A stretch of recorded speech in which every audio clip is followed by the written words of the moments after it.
নমস্কাৰ, আজি মই উপস্থিত হ'লোহি প্ৰায় 600 বছৰ পুৰণি মালিনী থান মন্দিৰত। আৰু এয়া হৈছে মালিনী থানৰ প্ৰৱেশ দুৱাৰ। প্ৰৱেশদ্বাৰ সোমাই আমি প্ৰায় 150 মিটাৰ ট্ৰেকিং কৰিব লাগিব মন্দিৰ পাবলৈ। আৰু এয়াই হৈছে মা মালিনী থান মন্দিৰ।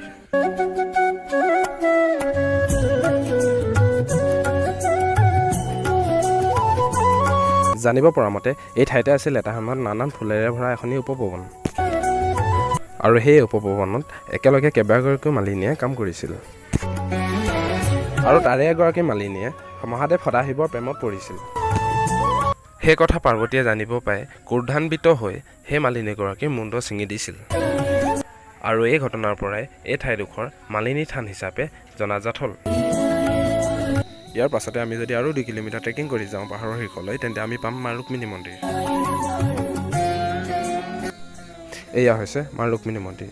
জানিব পৰা যায় যে যেতিয়া শ্ৰীকৃষ্ণই ৰুক্মিণীক বিয়া কৰাই আনিছিল, তেতিয়া এই ঠাইতে এদিন জিৰণি লৈছিল আৰু সেইবাবে এই ঠাই ৰুক্মিণী মন্দিৰ স্থাপন কৰা হৈছিল।